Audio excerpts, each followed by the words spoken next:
তো dear friends, তো আজকে তোমাদের সামনে আমি এমন একটা ভিডিও বানাইতেছি। ভিডিওটা সম্পূর্ণটা দেখবা, তাহলে এই ব্লগ ভিডিও কিভাবে বানাইতে হয় অত্যন্ত তোমরা বুঝতে পারবা। আর আমি এই ভিডিওতে যে এডিটিং গুলো অ্যাড করছি তোমরা সম্পূর্ণটা ফোকাস করো। আর তোমরাও কিন্তু ভিডিও যখন বানাইবা কিছু এডিটিং ট্রাই করবা।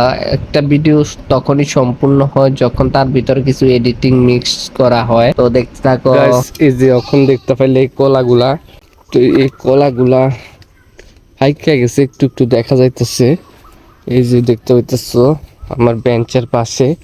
তো আমি এখন এই কলাগুলার ফার্ম, তো মনে হয় থাকছে।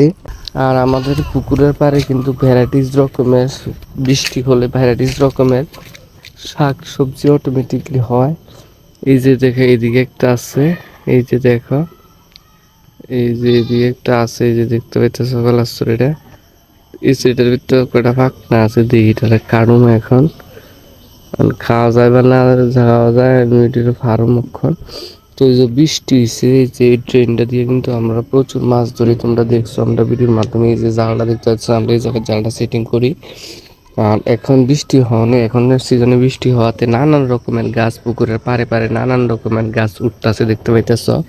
তো প্রত্যেকটা গাছ কিন্তু সবজি সবজি হিসাবে আমরা খাই। কিন্তু অনেক রকমের সবজি আছে যেগুলো প্রাকৃতিকভাবে উঠে, যেমন কি এই যে জলে দেখতে পাইতেছো এই শাকগুলা কিন্তু তিতির ডুগা, এগুলো কিন্তু আমরা খাই। তোমরা জানো নি কোথাও পারি না। আর পুকুরের ভিতরে কিন্তু নানান রকমের গুঁড়া মাছ পাওয়া যায়।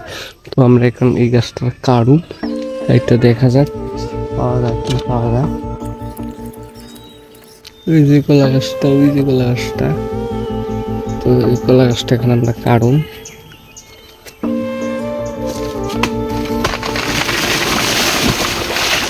পড়ছে দেখতে হইতেছ।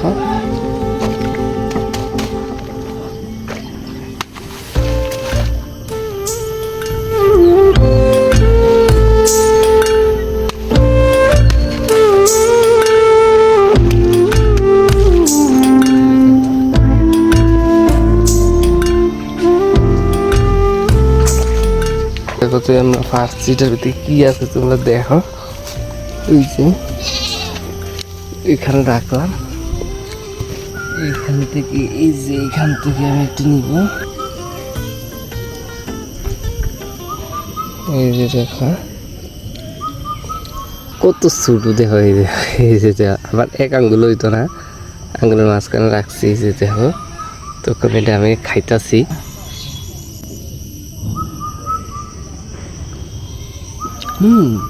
মিষ্টি, সত্যি ফ্রেন্ড, খুব মিষ্টি, বিশ্বাস করেন।